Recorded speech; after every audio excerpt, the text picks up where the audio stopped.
the previous videos, we talked about the renominations of the subcontractor due to the determinations by the contractor. This happens when the nominated subcontractor is default and the contractor decided to terminate the service of the nominated subcontractor. As a result of this, the contractor will be entitled with the extension of time as well as any damage, loss and expenses related to the determinations of the employment of the nominated subcontractor.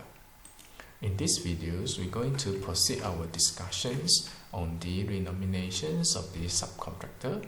Now the determinations is due to the nominated subcontractor.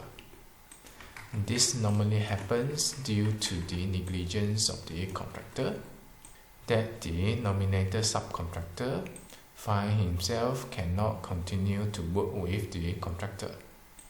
Once the nominated subcontractor's employment has been determined, and this is indeed due to the negligence of the contractor, the nominated subcontractor is no longer servicing this project.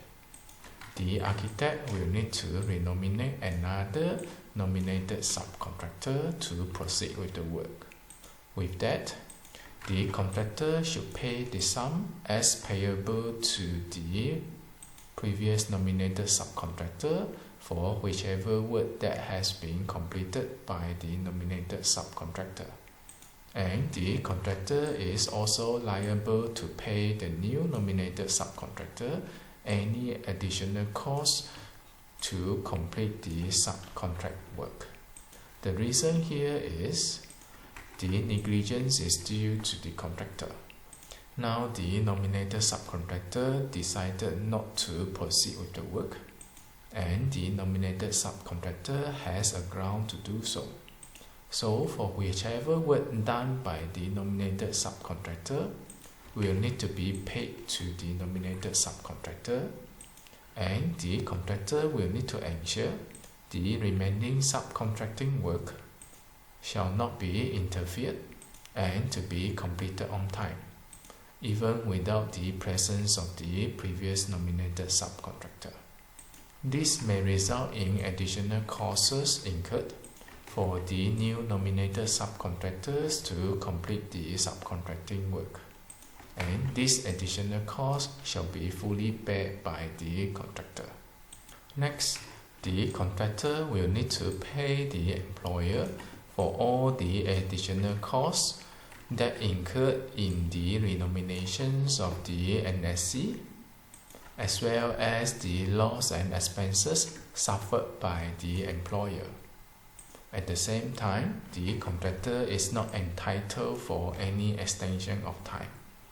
This is unless that the contractor can prove the determinations by the nominated subcontractor of on-employment is invalid. This may involve the arbitrations and legislations process to conclude the outcome. What you see here, these are all the consequences due to the negligence of the contractor. Based on the fundamentals behind the PAM contract, whoever is the cause of the problem will have the consequences. This will need to be fair to those affected due to the problem maker. So in this case, the negligence is due to the contractor. Then these consequences will go to the contractor.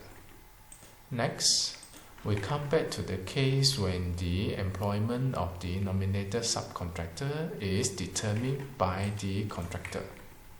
This is the case when the nominated subcontractor is default, and the contractor would like to remove the nominated subcontractor from the subcontracting job. This will require the consent from the architect. As a result of this, the contractor should be able to recover the additional expenses from the nominated subcontractor. The contractor should recover all the additional expenses from the nominated subcontractor. This includes any additional expenses incurred by the employer. Once this is claimed from the nominated subcontractor, whichever expenses or losses experienced by the employer shall be given back to the employer through the contractor. These are the methods that the contractor can recover those expenses. One of the methods is as a debt from the nominated subcontractor to the contractor, or from any money due to or to become due to the nominated subcontractor. This means that the contractor can recover the relevant expenses from the nominated subcontractor by setting off the money which is going to pay to the nominated subcontractor. This is so that the contractor is able to recover the cost, even though it is reluctant by the nominated subcontractor. Now, if the contractor fails to recover the relevant costs, the contractor may recover from the NSC performance bond. You know that there are two types of performance bond. One is between the employer and the contractor. The other one is between the contractors and the subcontractor. The purpose of this performance bond is to ensure the contractors or the subcontractor to fulfill the contractual obligations. If the contractors do not fulfill his obligations to the employer may salvage the relevant costs from the performance bond with the contractor. Same principles apply under the performance between the contractor and the subcontractor. If the subcontractor fails to fulfill the contractual obligations to the contractor, now the contractors have the rights to recover the relevant expenses from the performance bond of the subcontractor. This applies to the NSC performance bond here. Next, the contractor is permitted to tender for the prime cost sum after the determinations of the nominated subcontractor. Now, when the nominated subcontractor has determined the employment, either by the nominated subcontractor himself or by the contractor, the architect will need to nominate a new nominated subcontractor to proceed with the remaining works. The contractor can choose to also tender for the respective work. The PAM contract do not restrict that. Therefore, it is stated that the contractor shall be permitted to tender for the same.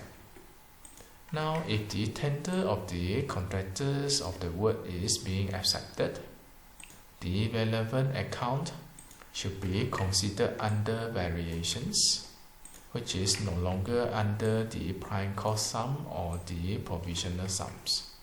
You know that this prime cost sum and the provisional sum are meant for the nominated subcontractor. Once the contractor has acquired the part which was done by the original nominated subcontractor, the remaining works as left by the nominated subcontractor, it will be additional job scope to the contractor on basis of the original contract as well as the definitions of the job scope of the contractor. This leads to additional job scope to the contractor. As a result, this shall be considered as the variations to the contractor. To better understand this situation here, let us look at the table here. Let's say now in the original conditions, the contractor is awarded with the main contract. The job scope includes works A, B, and C, and there is a subcontract consisting the job scope of work D. This originally is undertaken by the nominated subcontractor. Under the normal circumstances, everyone do his job and get paid for the job that is being done. However, in the case of the determinations of the employment of the nominated subcontractor, the contractor still remain within the same job scope. Now this subcontracting word D here become vacant. There are still remaining jobs needs to be carried out. This shall be carried out by the new NSC by default, which the architect can renominate a new NSC.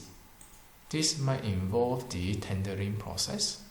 Now, this job here can be taken up by the new NSC, or if the contractor is interested, the contractor may also tender for it. Now, at the end of the day, it will be dependent on the decisions of the architect whether to award the respective part of the work, which is word D here, either to the contractor or to the new NSC. If the work is awarded to the new NSC, the cost of the work shall be categorized under the prime cost sum and the provisional sum.